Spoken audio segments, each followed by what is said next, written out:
Hi everyone, it's MaryAnn the PenguinGirl, and this week I like to talk about comfort zones. So the painting that you're about to see is called Comfort Zone 1. Well, just cause I redrew it later on and I called the second one Comfort Zone 2, so this one became Comfort Zone 1.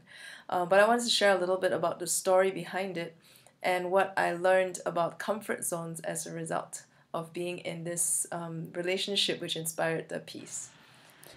So, I'm actually a really shy and introverted person, and if you told me 10 years ago today that I would be on YouTube, I would say, you were crazy. And yeah, actually, I still can't even believe that I've put myself on YouTube. But anyway, so this guy that I was seeing, this guy in the painting here, we were together for 2.5 years, and everyone thought we were like the real deal. What most people didn't know was that the relationship had become my comfort zone.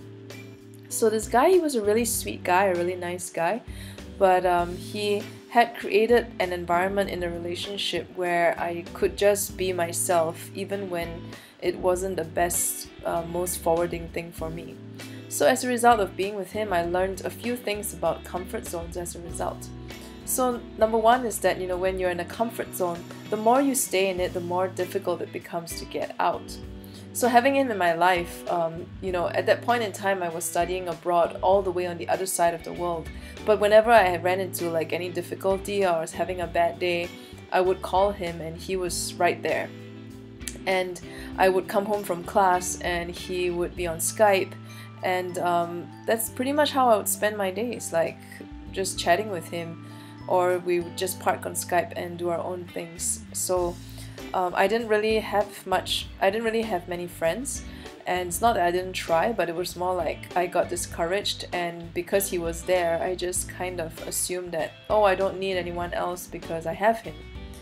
And the other thing is that, the more you stay in a comfort zone, not only do you actually stop growing, you actually go backwards in your development. So as I mentioned, I'm quite the introvert. I'm actually afraid of strangers, even though intellectually I know there's nothing to be afraid of. But when I was with him, the fear of being in public, being judged by strangers was even greater than it had been before that.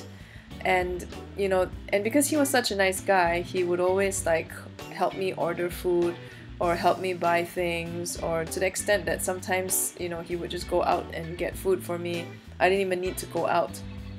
And it got pretty bad, because it reached a point where, like, even meeting my friends who knew me before they knew him, I couldn't even go out and meet them unless he came along with me. So that's how I saw that, I was going backwards in my own development in pushing past this shyness and introvertedness about myself. So I'll share more about, what I did to break out of this comfort zone, I guess, when I show the second version of this piece called Comfort Zone 2. So stay tuned for that. But here is the completed picture. And that's about me actually leaving the comfort zone for something, more possibilities, I guess. So my shop is now open. Do check it out on my website. And thank you for watching my video. Subscribe to my channel for more art videos. And follow me for my latest updates on Instagram and Facebook. I'll see you next week. Bye!